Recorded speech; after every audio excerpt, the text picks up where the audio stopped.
예수님께서 예루살렘으로의 여행의 막바지에 이르셨는데요. 그 막바지 이른 지점에 마지막으로 들린 도시가 여리고라고 하는 것입니다. 여리고는 예루살렘 동남쪽에 한 30km 지점에 있는 해저 250m 정도 낮은 지역에 있어요. 보통 해발 그렇게 얘기하잖아요. 낮은 지역에 있는 도시가 여리고예요. 오래된 도시입니다. 그 중동 팔레스틴 지역 중에서 가장 오래된 도시가 여리고예요. 그래서 여리고에는 옛날부터 고대 도시부터 있던 그 역사의 지층들이 있습니다. BC 7000년경부터 그 자리에 그 도시가 있었으니까요. 여러분 구약 성경을 읽다 보면 이스라엘 백성들이 광야 생활을 마치고 가나안으로 들어갈 때 첫 도시가 어디였죠? 여리고였죠. 그리고 여리고 성을 하루에 한 바퀴씩 돌고 마지막 날에는 7바퀴 도는 그 기적의 사건이 있잖아요. 그 여리고가 바로 그 도시예요. 그래서 그곳에 가면 그 당시에 있었던 여리고 성의 유적들이 있고 고고학적으로 이것들을 발견한 일들이 최근에 벌어지고 있습니다. 그만큼 여리고는 그 역사의 지층들이 아주 겹겹이 쌓여 있는 도시예요. 근데 여기에서 지난주와 이어서 오늘 본문에 보면 아주 놀라운 사건이 하나 벌어지고 있습니다. 그는 여리고에 사는 세리장 삭개오가 예수님을 만나고 그런 말미암아 그의 인생이 바뀌게 된 것이죠. 세리장 삭개오는 하나님의 구원과는 참 가장 거리에 먼 위치에 있는 사람. 세리장 삭개오에게 덮여 씌워져 있는 여러 가지 문화적인, 종교적인, 인종적인, 정치적인, 경제적인 덮개들이 참 덕지덕지 쌓여 있는 거예요. 이걸 뚫고 하나님의 구원의 은혜를 누리고 또 하나님의 구원을 선물로 받는다고 하는 것은 도저히 삭개오 입장에서는 아무리 해치고 벗어나려고 해도 할 수 없는 것이 사실은 삭개오의 실상인데 오늘 그런 일이 벌어지고 있는 모습이 오늘 본문을 통해서 우리가 볼 수가 있습니다. 삭개오에게 일어난 일은 단지 한 삭개오 한 인간에게만이 아니고 여러분과 저 모든 사람들에게 일어난 하나님의 구원의 양상이기도 합니다. 이 말씀을 통해 우리에게 일어난 하나님의 놀라운 구원이 어떤 것인지 다시 한번 좀 확인해 볼 수 있기를 바랍니다. 삭개오는 어떤 사람이었죠? 오늘 본문 2절 3절이 그 정보를 우리에게 간단하지만 주고 있는데 한번 읽어볼까요? 자, 19장 1절 2절 3절 읽어보겠습니다. 시작. 예수께서 여리고로 들어가 지나가시더라. 삭개오라 이름하는 자가 있으니 세리장이요 또한 부자라. 그가 예수께서 어떠한 사람인가 하여 보고자 하되 키가 작고 사람이 많아 할 수 없어. 삭개오에 대한 정보 세 가지가 우리에게 주어지는데 첫째는 삭개오는 어떤 사람이에요? 세리장이에요. 보십시오. 당시에 조세제도는 어떤 방식인가 하면 징세도급제라고 이름하는데요. 여리고라고 하는 지역을 삭개오라고 하는 세리장이 떠맡은 거죠. 그래서 이 여리고를 통해서 나온 세금을 로마 당국에 바치는 것입니다. 그런데 도급을 주는 거예요, 그 세리장에게. 그래서 이 지역은 100억 1년의 국세를 보내야 된다. 그렇게 세리장이 맡으면 그 세리장이 일하는 사람들, 세리들과 함께 분할을 하는 것입니다. 누구에게는 얼마, 어떤 사업터에는 얼마를 징수할지를 결정하는 거예요. 그런데 보통 100억 로마 정부에 바쳐야 된다 그러면 징수는 어느 정도 하면 되겠어요? 한 120억? 150억? 약간 좀 너무 과한데요? 그러지 않았습니까? 한 120억 정도 되면 인건비하고 또 필요한 경비들을 빼면 120억, 30억 그 정도면 되지 않을까? 그런데 세리는 어떻게 하는 거죠? 얼마를 붙이는지 알 수가 없는 거예요. 얼마를 붙이는지 알 수 없는 거예요. 여러분들 같으면 그런 도대체 나에게 도급이 얼마인지 사람들이 알 수 없는 상황이라면 양심적으로 한 20%, 30% 붙일 것 같아요. 처음에는 뭐 그렇게 할지 모르겠어요. 근데 사람이라고 하는 게 돈이 지나고 나면 다 더럽혀져요. 근데 그 다음에 가면 150억, 조금 더 지나면 어떻게? 통하네? 150, 200억? 그러다 보니까 세리는 이 사람들에게 아주 공공의 적이 되고 마는 거예요. 그래서 당시에 세리는 이코로 뭐예요? 죄인, 그렇게 취급받는 거예요. 개인적인 도덕적인 윤리적인 죄의 대표가 창기라면 사회적인 공동체적인 죄의 대표는 누구예요? 세리. 그래서 이 창기와 세리가 죄인들을 언급하는 일에 늘 병렬로 성경에는 등록돼요. 또 유대 문헌도 그런 마찬가지고요. 그러니까 삭개오는 곧 한마디로 얘기하면 뭐예요? 죄인. 죄인. 죄인이긴 하지만 그에게는 이 세리로 말미암아 없는 이득이 있어요. 그게 뭐죠? 부자가 되는 거예요. 자동적으로 부자가 되죠. 뭐 옛날에 요즘은 그런 일이 없을 거예요. 제가 이 운전을 처음 배울 때 면허를 따고 나면 주변 사람들이 뭐라고 얘기하는가 하면 그 면허증 지갑 뒤에다가 뭘 하나 좀 넣고 다니라고 그래요. 5,000원짜리 하나씩 넣고 다니래. 그래서 왜 그러냐 그러니까 이렇게 교통 위반을 해서 경찰들한테 걸리면 이렇게 면허증을 내주면서 그 밑에다가 들었던 거 같이 주라는 거예요. 그러면 경찰이 그걸 받아가지고 면허증 보면서 밑에 거 쓱 주머니 이렇게 움켜쥐고는 면허증을 다시 돌려준다는 거예요. 이걸 안 하면은 면허증만 주면 이 스티커를 3만 원짜리, 5만 원짜리. 그래서 어떤 분이 그런 얘기하는 거예요. 그 뒤에다가 뭘 한 장 넣고 다니라고. 그래서 무슨 흔한 그런 일은 없었을 건데 우리가 그냥 만든 일일 것 같아요. 그래서 교통경찰 1년 하면 집이 뭐 그런 얘기가 통용됐어요. 우리나라 몇십 년 전 얘기지만 지금은 아마 그때도 안 그랬을 거예요. 근데 우리가 너무 과장하는 거지. 오늘 본문의 세리는 그런 식으로 하는 거예요. 그러니까 얼마나 부자가 될지 너무나 자명한 거지. 또 일개 세리가 아니고 뭐예요? 세리장이야. 그런데 그래서 세리는 로마의 앞잡이로서 힘도 지녔고 거기에서 오는 부도 취했어요. 그런데 문제는 그에게는 아주 핸디캡이 창피하고 부끄럽고 그런 핸디캡이 있다는 거예요. 그게 뭐예요? 키가 아주 작다는 거예요. 키가 아주 작아. 그래서 오늘 본문 3절에 보면 예수님이 지나가신다는 소식을 듣고 예수님을 보기 위해서 삭개오가 왔는데 사람들 때문에 키가 작아서 보이지가 않아요. 아마 좀 주변 사람들이 뒤에 얼씬거리는 삭개오를 봤겠죠. 이 사람을 개인적으로 세금 관계 때문에 만나면 그 앞에서 굽신거렸겠지만 집단이 되면 사람들이 힘이 생기는 거예요. 그러니까 주변에 얼씬거리는 삭개오를 향해서 길을 열어주기보다는 어떻게 해요? 나 있는 틈도 막 막아버리는 거지. 그러니까 이 삭개오가 더 이상 볼 수가 없어요.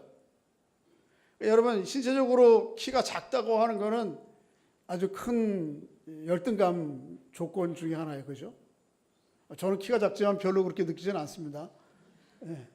그런데 신체적으로 여러 가지 좀 약한 부분들이 있으면 그런 걸 느끼게 되죠. 그래서 제가 어렸을 때 키가 작고 키가 작아도 덕스럽고 사람들에게 후덕한 사람들에서는 안 그러는데 뭐 좀 친구들 가운데나 윗 사람들 중에도 덕스럽지 못하게 하는 주변 사람 힘들게 하는 사람인데 키가 작아. 그런 사람들 향해서 뭐라 그러냐면 난쟁이 똥자루라 그랬어요. 여러분 동네는 안 그랬어요? 삭개오가 그런 거예요. 난쟁이 똥자루. 삭개오에게 이런 힘도 지녔고 부도 지녔지만 이런 신체적 열등감에서 오는 모멸감이 그에게는 늘 있는 거예요. 삭개오에게 더 충격적인 건 뭐냐면 삭개오라는 이름이 뭔 뜻인지 아세요? 한번 따라해 보겠습니다. 깨끗한, 정결한. 아버지가 그런 의미로 지었어요. 너도 깨끗한 사람, 정결한 사람들이라고 지어줬는데 하고 있는 일은 뭐예요? 완전히 사기에 가까운 권력 횡포를 부리는 거예요. 사람들이 삭개오의 이름을 부를 때마다 그 의미가 깨끗한, 순결한 이런 의미가 들어있는데 사람들이 진정한 의미의 삭개오 그랬을까요? 아주 비아냥하는 이름으로 삭개오? 깨끗한 사람? 맞아. 서양 사람들 표현을 얘기하면 맞아. 얼마나 조롱조의 얘기를 했을 거예요.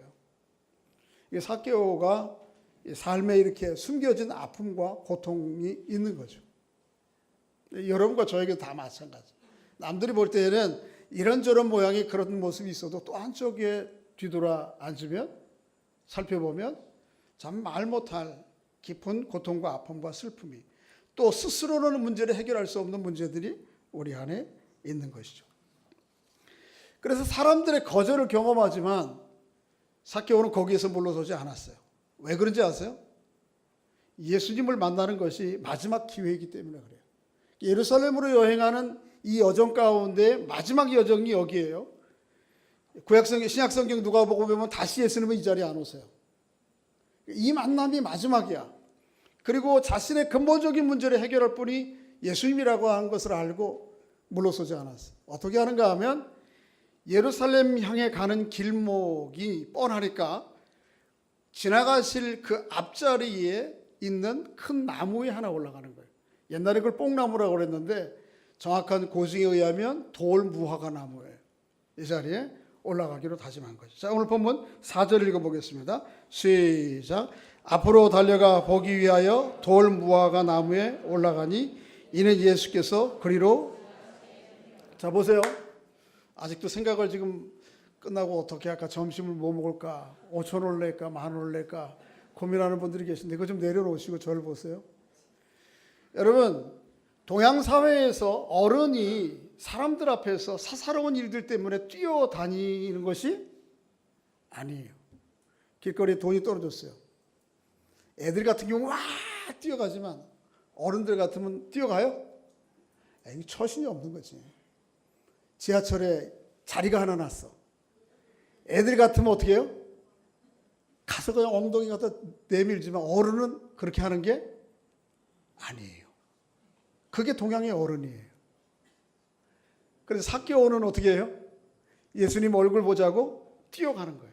누가복음 15장에 탕자의 비유에 둘째 아들이 돌아올 때 아버지가 멀리서 보고 어떻게 하죠?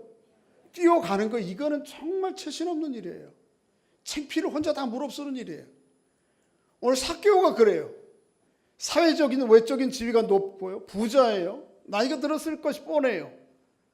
이런 분이 뛰어가, 이런 사람이 뛰어가 사람들에게 손가락질 받을 일이지. 그럼에도 불구하고 삭개오는 뛰어가. 왜요? 누구를 만나야 돼요? 예수님을 보아야 돼. 만나야 되기 때문에. 그 정도가 아니야. 삭개오는 또 어디로 올라가죠? 나무 위로 올라가요. 한번 좀 여쭤볼게요. 50 이후에 나무 위에 올라가신 분 한번 서보세요. 왜 올라가셨어요? 혹시 거기 손자가 거기 매달려 있었어요? 감 따러. 절대로 올라가지 마세요. 제가 50 가까이 쯤에 한번 나무에 올라갔다가 아주 끔찍한 기억으로 남았던 일들이 있습니다. 여러분, 급한 일 아니면 동양에서 어른들이 나무에 올라가는 게 아니에요. 또 사사로운 이유 때문에 누구 보자고? 뭐 사람들 기웃거리자고. 아니 연예인 나타났다고 그 나무에 올라가서 보는 사람이 어디 있어요? 요즘 어른들이. 네, 삭개오는 나무에 올라가는 거예요. 이유는 뭐예요? 예수님을 봐야 되기 때문에. 이 만남과 이 기회를 놓칠 수가 없기 때문에. 우리는 여기까지는 보통 다 이해해요. 야, 예수님 얼마나 보기를 열망했으냐. 그런데 저를 보세요. 본문 당시의 문화와 종교를 연구한 케네스 베일이라고, 평생 그분은 이 중동 문화, 성경의 배경 문화를 공부한 분이에요. 이분이 그 올라간 이유에 대해서 이렇게 얘기해요. 단지 보기를 원했던 것만 있는 게 아니고 또 하나가 있었는데 그건 뭐냐 하면 자기를 숨기기를 원했다는 거예요. 먼저 거 괜찮았어요. 집사님 지금 이상해요. 먼저 게 괜찮았다고요. 지금 이상하다고. 제가 만지면 이게 마이크에 그냥 느낌이 다 와서. 예수님을 보기를 원했지만 동시에 뭐 하기를 원했는가 하면 자기를 사람들의 시선에서 숨기기를 원했다는 거예요.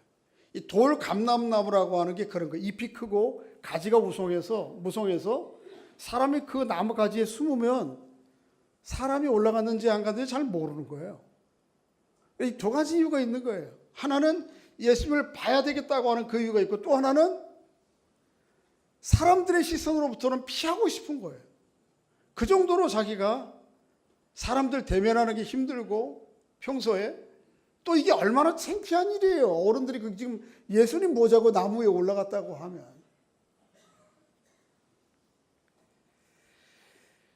그런데 그렇게 사람들에게는 숨기고 싶고 예수님을 보기를 원하는 삭개오, 나무 위에 올라가서 숨어있는 가지에 자기를 숨기고 있는 그 삭개오를 제일 먼저 본 사람이 누구예요?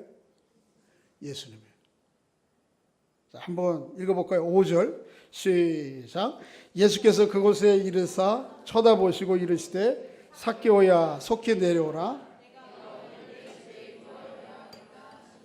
제일 먼저 보신 분이 누구예요? 예수님. 아무도 자기를 참 따뜻한 시선으로 보아주지 않아요. 아무도 자기를 찾아오는 사람이 없었어요. 삭개오에게. 자기 가족 이외에. 그래서 삭개오는 가족 이외의 모든 사람들의 공공의 적이에요. 그런데 그렇게 숨기고 있는 자기를 제일 먼저 찾아오신 분이 누구예요? 예수님이에요. 뭐를 생각나는가 하면 이 모습을 보면 저를 보세요. 첫사람 아담이 하나님과 은혜 가운데 살다가 죄를 짓고 나서 창피해서 수치스럽고 죄송해서 나무숲 사이로 숨었죠. 동산나무에. 그 동산나무에 누가 제일 먼저 찾아오시죠? 하나님이 찾아오세요. 먼저 찾아오세요. 왜 그런 일을 했느냐? 꾸짖고 야단치기 위해서 찾아오신 게 아니고 찾아오셔서 뭘 만들어 입히시죠? 가죽 옷을 입히세요. 마치 그렇게 삭개오를 찾아오시는 거예요. 예수님이, 하나님이. 여러분과 저를 그렇게 찾아오시는 거예요. 자, 한번 상상해 보세요. 나무 위에 나이 지극한 어른이 키는 짝달막한 얼굴은 윤기가 번쩍번쩍 나는데 그렇게 있는 모습에 주변 사람들이 다 둘러서 있어요. 어떤 모습일까요? 완전히 나무 위에 올라가 있는 원숭이 구경하는 모습이지. 사람들 마음 가운데 줄려선 사람들의 얼굴이 환해요. 이유는 뭔가 하면 정말 그 사람이 좋아서가 아니고 그 사람을 비소하는 웃음으로 가득 차 있는 거예요. 비웃고 조롱하는 웃음으로. 이거 어떻게 모면해 볼 방법도 없어. 너무 그렇지 않겠어요? 케네스 베일리는 이 이야기를 쓰면서 덧붙이기를 이렇게 얘기하고 있어요. 누구라도 마음에 떠오르는 육두문자를 마음껏 내지를 수 있는 상황이다. 한 사람이 욕설이 다른 사람을 자극하고 순간에 어두워지면서 한바탕 폭동이 일어날 상황이에요. 그렇지 않아요? 평소에 늘 뇌물 갖다 바쳐야 되고 늘 과도한 세금을 받기 때문에 돌아서서 침뱉고 그랬던 사람이 구경거리가 됐는데 얼마나 고소하겠어요. 평소에 담아뒀던 육두문자 이런 하면은 주변 사람들이 다 모여서 와 할 수 있는 거지. 놀랍게 그 상황 가운데서 예수님께서 이렇게 얘기하세요. 삭개오야 내려오라. 삭개오야 내려오라 하는 이 음성에 대하여 어떤 주석가는 그렇게 얘기했어요. 삭개오가 지금껏 가족들 이외의 외부인으로부터 정말 인격적으로 들어본 첫 번째 자기 이름이었다. 들어본. 앞에서 다 어떻게 비웃으면서 얘기해? 삭개오? 깨끗한 사람? 의로운 사람? 정결한 사람? 맞아, 삭개오. 맞아. 삭개오라는 이름은 부르지만 그 안에 얼마나 조소와 비난과 정죄와 판단이 들어있어요. 그런데 예수님으로부터는 어떻게 해요? 삭개오야 내려오라. 결코 그의 삶이 그의 이름처럼 깨끗하거나 정결하지 않았어요. 그럼에도 불구하고 예수님은 그를 향해서 뭐라고 그래요? 조소하고 비난하는 언어가 아닌 정말 사랑하는 언어로 삭개오야 내려오라. 너는 깨끗한 사람이야. 괜찮은 사람이야. 충분한 사람이야. 그렇게 얘기하세요. 더 놀라운 것은 내려오라 그렇게 말씀하신 다음에 내가 오늘 내 집에 가서 유하여야겠다 그렇게 말씀하세요. 저를 보세요. 본문 당시의 유대인들은 지금도 마찬가지 같아요. 어떤 사람들을 자기 집에 들인다는 거, 특히 그와 함께 유한다라고 하는 것은 그 사람을 형제로 받아들이는 것을 의미해요. 최소한 형제가 아니면 형제에 가까운 친구로 받아들인다는 것을 의미해요. 크리스마스 시즌이 되면 예루살렘 주변에 일어났던 문화와 종교들을 취재하기 위해서 각국에서 모여드는데, 제가 수년 전에 KBS 방송국에서 지금 이스라엘 사람들의 삶의 모습은 어떤가를 취재하기 위해 했던 다큐멘터리를 본 적이 있어요. 여러 가정들을 좀 들어가서 어떻게 사는지 보고 싶은 거예요. 그런데 누구도 허락을 안 해. 결국은 마지막 최후에 어떤 사람 한 사람이 자기 집을 공개하고 사는 모습들을 유대인들이 보여줘요. 왜 그렇습니까? 전통 때문에 그래요. 누구를 우리 집에 들인다는 것, 특히 차 한잔 마시고 가는 게 아니고 유하게 한다라고 하는 것이 중요한 의미가 있는 거예요. 다른 얘기로 하면 예수님과 그 사람이 똑같은 동류의 사람이 된다는 그런 의미예요. 예수님께서 내가 내 집에 가 유하겠다, 이게는 나는 삭개오의 형제요, 삭개오의 뭐예요? 친구예요. 다른 말로 얘기하면 나는 저 죄인의 동료요, 저 죄인의 친구라고 하는 것을 천명하는 거예요. 자, 보세요. 너무 따뜻한가 봐요. 이 말씀으로 말미암아 삭개오에게 돌아갔던 모든 냉소와 불편한 시선과 판단과 정죄는 누구를 향해 가죠? 예수님을 향해 가기 시작해요. 한번 9절, 7절을 읽어보겠습니다. 7절 시작. 무사람이 보고 수군교려 이르되 저가 죄인의 집에 유하러 들어갔다. 무사람이 뭐예요? 거기 모인 모든 사람들이 이야기하기를 누가? 저가. 저는 누구예요? 예수님이 누구의 집에 들어갔다? 죄인의 집에 들어갔다. 똑같은 죄인이다. 자, 보세요. 지금까지 모든 사람들의 시선은 누구를 향해 있었어요? 삭개오. 삭개오, 깨끗한 사람, 의로운 사람, 맞아. 그러면서 속으로는 온갖 조소, 비난, 정죄, 공공의 적이에요. 그런데 예수님께서 내가 오늘 내 집에 유하야겠다, 이 말씀으로 말미암아 그에게 갔던 시선들을 다 예수님께로 돌이켜요. 이게 은혜예요. 이게 은혜. 여러분과 제가 삭개오와 같은 뭐 그런 윤리도덕적인 아니면 사회적인 죄를 진 건 아니에요. 그럼에도 불구하고 우리는 죄 가운데 태어나고 죄인이에요. 그 죄의 결과로 말미암아 결과가 당연한 자명한 사람들이에요. 그렇게 우리에게 와야 될 시선과 판단과 정죄와 심판을 누가 다 맡으시는 거죠? 예수님께서 또 맡으시는 거예요. 이사야서 53장에서 그 은혜의 진리를 이사야 선지자는 이렇게 기록하고 있죠. 한번 읽어보겠습니다. 53장 5절 시작. 그가 찔림은 우리의 허물 때문이요 그가 상함은 우리의 죄악 때문이라. 그가 징계를 받음으로 우리가 평화를 누리고 그가 채찍에 맞음으로 우리는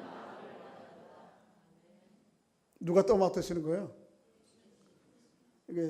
무사람들이 예수님 앞에 저가 죄인의 집에 들어갔다.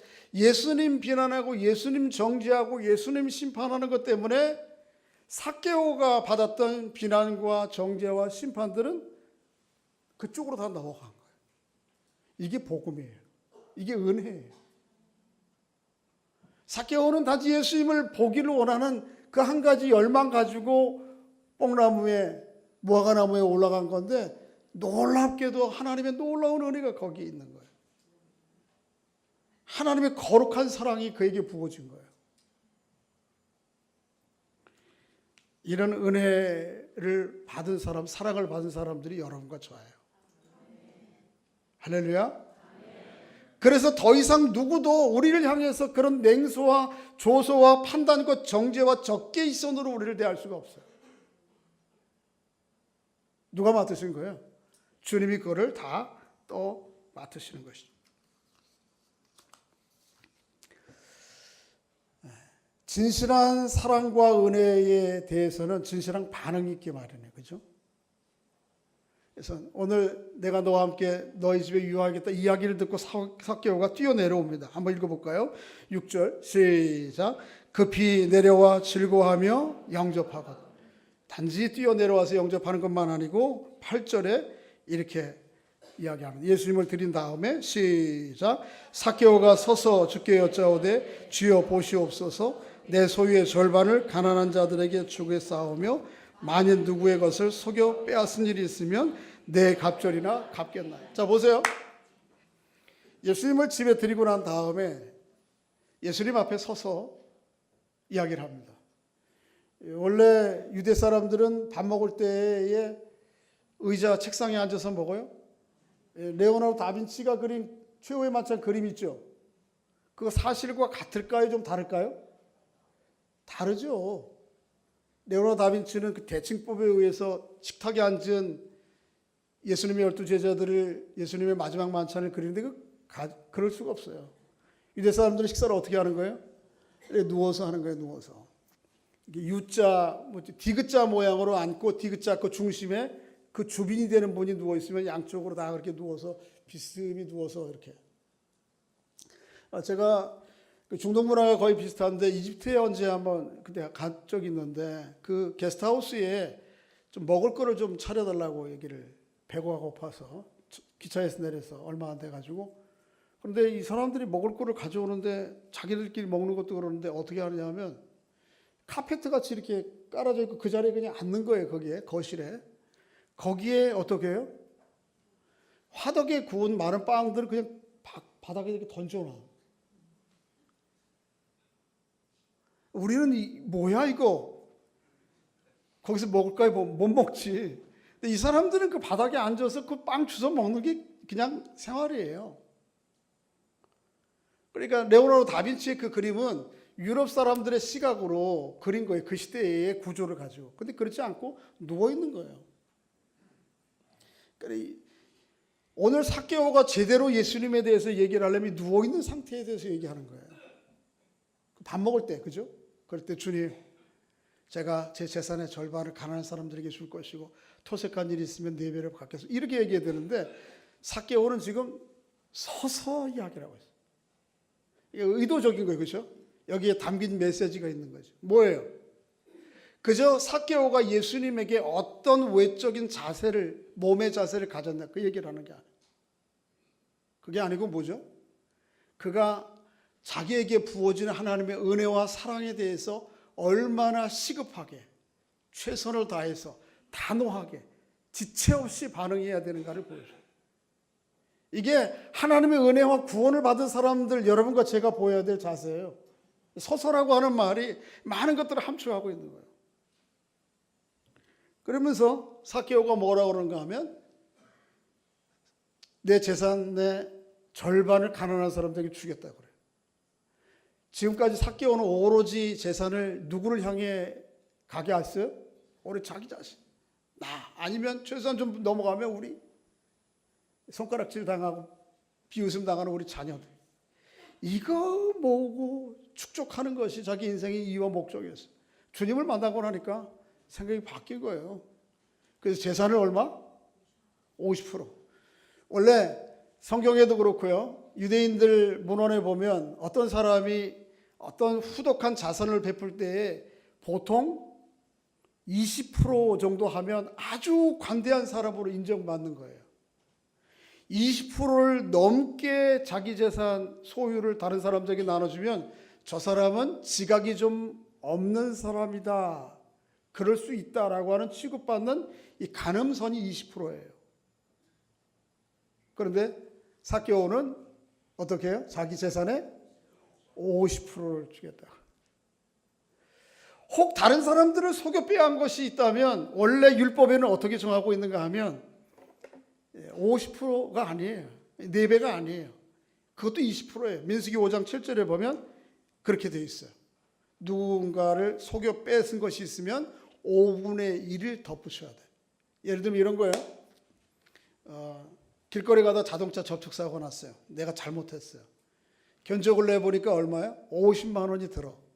그러면 50만 원만 딱 변상하는 게 아니고 그 50만 원에 20% 5분의 1을 덧붙여줘야 돼. 그럼 얼마 줘야 돼?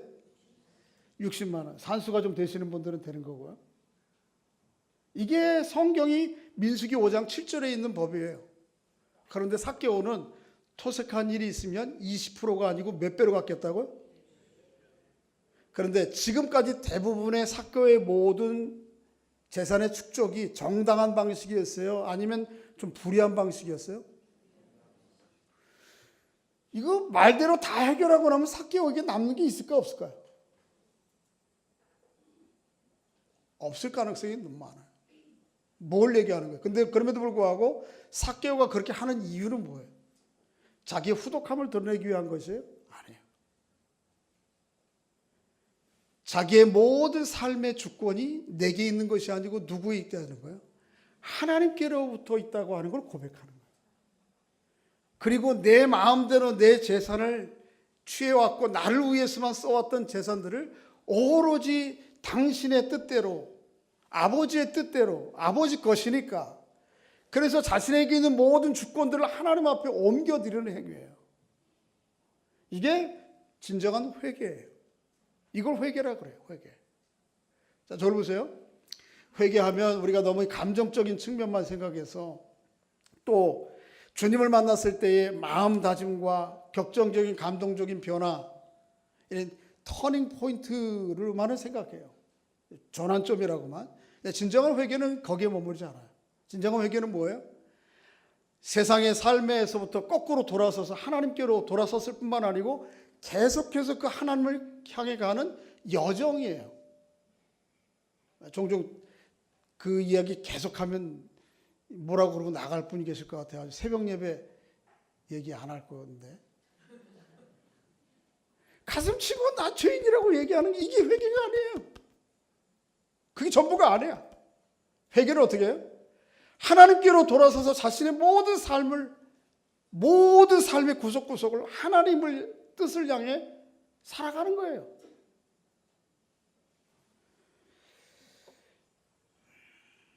짐 월리스라고 하는 분이 회개라고 하는 책에서 회개를 영어권에 있는 사람이니까 영어 말로 세 개의 B로 얘기했어요. 세 개의 B. 진정한 회개는 이런 것이다. 첫째는 회개는 belief, 믿는 것이라고. 뭘 믿어요? 히브리서 11장에 있는 말씀대로 표현되어 의하면 하나님이 계신 것과 하나님이 하신 일, 창조와 구속의 은혜들, 하나님이 하실 일을 믿는 거예요. 믿음이라는 게 내 안에 이렇게 해 주십시오. 믿습니다. 믿습니다. 꿈은 이루어진다. 내가 설정한 계획들을 신뢰감을 강화하는 그게 믿음이 아니고, 믿음은 하나님이 계신 것과 하나님이 하신 일과 하나님이 하실 일을 믿는 거예요. 이게 믿음이에요. 이거는 회개의 출발이에요. 여기서 머물지 않아요. 두 번째는 회개는 그분에게 속하게 되는 거예요. 내가 하나님의 예수 그리스도로 말미암아 하나님의 뭐가 되는 거죠? 자녀가 되는 거예요. 다른 표현으로 하면 하나님 나라의 시민이 되는 거예요. 다른 표현으로 하면 하나님의 몸된 교회의 가족이 되는 거예요. 이게 다른 거예요. 마음에서 믿는 거하고 내가 어디에게 구체적으로 누구에게 가족이 되고 시민이 되고 하나님의 자녀가 되는 신분의 변화는 다른 거예요. 이것도 포함은 되는 거예요. 진정한 회개는. 여기서 머물지 않아요. 하나는 더 있어요. 하나는 뭐죠? 행하는 거예요. 내가 믿고 하나님의 자녀고 하나님의 시민이 된 사람으로서 실제적으로 그렇게 사는 거예요. 사는 거. 그러니까 오늘 삭개오가 뭘 보여줘요? 제대로 회개가 뭔지를 보여주는 거예요. 내가 하나님의 그 놀랍고 거룩한 사랑을 받았으면 그것이 내 감정에 좋고 기분이 좋고 의사가 그게 아니고 자기 구체적인 삶으로 드러나는 거예요. 그것이 아닌 회개는 회개가 아니죠. 그러나 그것이 아닌 회개를 가르쳐서 요즘 흔히 표현을 값싼 회개라 그렇게 값싼 회개. 자, 이 진정한 회개에 대해 사도 바울도 고린도 후서에서 이렇게 기록하고 있는데 한번 읽어보겠습니다. 시작. 하나님의 뜻대로 하는, 거기까지만요. 하나님의 뜻대로 하는 근심은 후회할 것이 없는 구원에 이르게 하는 회개. 거꾸로 얘기하면 구원에 이르게 하는 회개는 뭐예요? 하나님의 뜻대로 하는 근심이에요.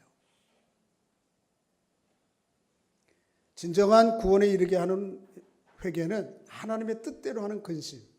그걸 구체적으로 뒤편에 이렇게 얘기하고 있어요. 자, 보라. 시작. 하나님의 뜻대로 하게 된 근심은 여기서부터 보라부터 시작. 보라, 하나님의 뜻대로 하기에 대한 근심이 너희로 얼마나 우리의 마음 가운데 진정한 회개가 일어났다면 지속적으로 우리의 마음 가운데 떠나지 않게 되는 것이 뭐냐면 간절함이 있어요. 하나님과 마주보고 하나님을 향해 가는 그 길에 대한 간절함이 있다고요. 하나님의 뜻대로 어떻게 하면 살까 하는 간절함이 있어요. 그 다음 절, 얼마나 뭐해요? 변증하는 거예요. 하나님의 말씀과 영광이 사람들의 연약함과 허물 때문에 이런저렇게 오염되고, 그래서 이 시대의 교회가 때로는 사람들에게 손가락질 당하잖아요. 그러나 그것은 그 하나님의 진리에 대한 잘못 이해와 적용 때문에 오는 것이지 그 진리 자체가 오염이 아니거든요. 더러운 건 아니고 잘못된 건 아니거든요. 이것에 대해서 변증하는 거예요. 얼마나 그게 아닌데 또 얼마나 어떻게 해요? 분하게 하는지. 뭐 때문에 분이 나요? 사촌이 땅 사서 화가 나는 게 아니고 뭐 때문에 화가 나는 거예요? 하나님 말씀대로 살아야 되는데 살지 못하는 나의 연약함과 게으름과 그것 때문에 내 안에 의분이 일어나는 것이죠. 세상 가운데 하나님의 공의가 드러나지 않는 것 때문에 분함이 있는 거예요. 거룩한 의로움이, 의분이. 얼마나 두렵게 하는지. 내가 하나님의 자녀로 이렇게 거룩하고 놀라운 사랑을 받은 사람인데 그 사랑과 은혜에 걸맞게 살지 못한 그런 두려움이 내 안에 있는 거죠. 얼마나 사모하게, 뭘 사모해요? 어떻게 하면 하나님 말씀대로 더 온전한 사람으로 지어져 갈까? 그렇지 않아요? 우리가 회복되어야 될 게 너무 많잖아요. 형성되어야 될 게 너무 많잖아요. 사도 바울은 그걸 뭐라고 그래요? 하나님의 형상, 그리스도의 형상 이루기까지 우리가 이루어 가야 될 게 너무 많잖아요. 나는 벌써 예수 믿은 지 30년 된 3대째인데 내가 그래도 목사인데 끝이에요? No. 회개한 사람이 안 해요. 진정 회개는 그게 아니에요. 그 하나님이 나를 향해 가지고 계신 놀라운 그 은혜에 대하여 간절함이, 사모함이 있는 거죠. 그거에 대한 열심이 끝없이 일어나는 거예요, 내 안에. 진정한 회개는 하나님으로 돌이키는 감정적인 울컥함이 아니고 뭐예요? 계속해서 하나님을 향한 얼마나 사모함, 얼마나 열심, 얼마나 간절함이 우리 안에 늘 있는 거예요. 그게 회개의 여정이에요. 그래서 영어로 얘기하면 터닝 포인트가 아니고 스티디 파스라고, 계속적인 여정에 가라가는 거예요. 오늘 삭개오가 단번이지만 그걸 보여주는 거예요. 여러분과 제가 그런 사람들 될 수 있기를 주의 이름으로 축복합니다. 삭개오는 예수님을 만나기 전까지는 공공의 적이었어요. 그런데 주님을 만나고 나니까 모든 사람들의 벗이 되는 거예요. 요즘 우리 새로운 청지기들과 함께 청지기 수업이라고 하는 교재를 통해서 훈련을 하고 있거든요. 그 훈련 가운데 그 목사님이 발견한 좋은 진리 가운데 하나는 하나님께서 왜 재물을 주셨냐는 거예요.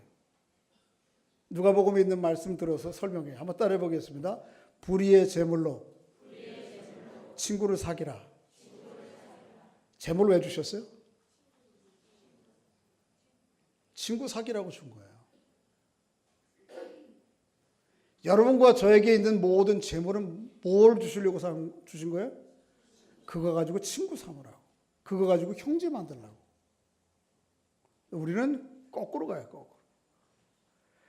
예수 만나기 전에는 삭개오가 그런 사람이었어요. 이 재물을 오로지 그거 가지고 친구와 형제가 만들어지는 게 아니고 오히려 그것 때문에 형제와 친구들이 점점점 없어지는. 주님 만나고 나니까 삭개오의 삶이 완전히 바뀐 거예요. 모든 사람들을 벗으로 여기는 거예요. 형제로 여기는 거예요.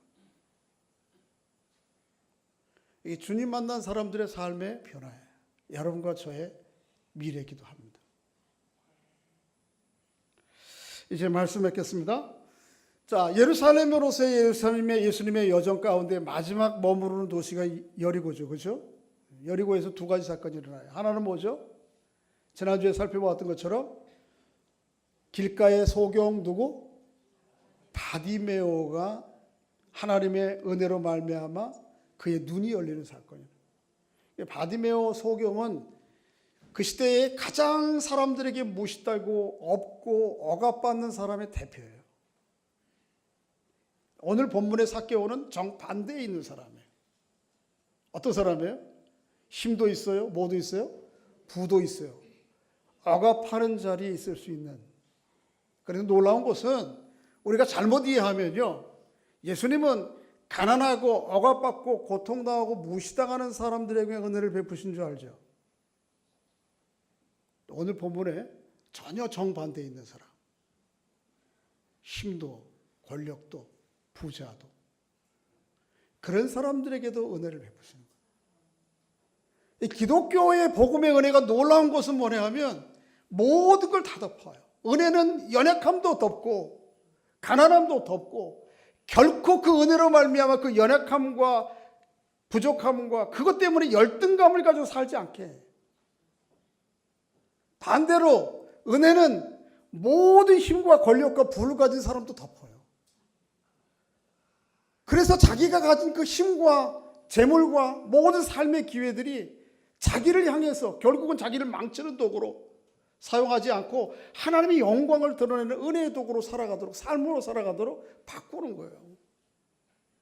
시대가 잘못하면 자꾸 이렇게 두 진영으로 나누어서 이쪽 저쪽 그렇게 생각하기 쉬운데 놀라운 거예요. 하나님은 억압 받는 자의 하나님이시기도 하고, 그분들도 불쌍히 여기고 누구도 불쌍히 여겨요. 억압하는 자리에 있는 사람도 불쌍해요. 그도 하나님의 자녀가 되기를 원해요. 그도 실상을 깨닫고 하나님 앞에 나오는 사람이면 누구도 예외 없이 용납하세요. 이 성경이 보여주는 놀라운 진리예요. 하나님의 사랑의 크기요, 은혜의 깊이예요. 여러분과 제가 그런 사람들, 그 은혜의 한복판에 살아가는 사람, 그 은혜에 감사하며, 삭개오가 얼마나 이 이후의 삶이 자유로웠을까요? 그러지 않겠어요? 그때는 어떻게 하면 사람들 시선 피하고 다닐까, 안 부딪힐까, 그러면서도 자기 권력과 힘을 가지고 자기를 위해서 오로지 사용했던 그 자리에서 얼마나 자유로웠을까요? 모든 이들에게 친구가 되고 모든 이들의 형제가 되어주는 이런 은혜와 복음에 이르는 자리에 여러분과 저도 이르는 은총이 있기를 주의 이름으로 축복합니다. 본문 마지막 절을 읽고 마칠까요? 9절. 예수님께서 이렇게 선언하심으로 이 스토리가 끝납니다. 9절 시작. 예수께서 이르시되 오늘 구원이 이 집에 이르렀으니 이 사람도 아브라함의, 오늘 구원이 이 집에 이르렀으니, 오늘 구원이 여러분과 저의 심령 가운데, 오늘 구원이 여러분의 집과 저의 집에, 우리 공동체 안에 임하는 그 은혜의 감격과 기쁨이 있기를 주의 이름으로 축복합니다. 아버지 하나님, 감사합니다. 삭개오가 주님을 만나기 이전까지는 오로지 삶의 이유와 목적이 자기 한 사람, 이기적인 욕심과 욕망을 채워가는 것이었습니다. 그렇게 하면 할수록 사람들은 점점 자기에게 멀어져 형제도 친구도 없는 오로지 혼자 남은 외로운 사람으로 살아갔지만, 주님 만나고 난 이후에 삶의 이유와 목적이 바뀌었고 공공의 적이었던 자리에서 모든 사람의 벗으로 하나님이 주시는 자유와 평안 가운데 살아갔던 것처럼 우리 모두 다도 놀라운 하나님의 은혜와 사랑을 받은 사람으로서 우리의 모든 삶의 기회들을 통해 하나님의 영광 드러내며 이 세상에 있는 모든 사람들을 나의 형제요 친구로 삼아가는 그런 벅찬 삶의 여정을 살아갈 수 있도록 은총을 베풀어 주시옵소서. 예수님의 이름으로 기도하옵나이다. 아멘.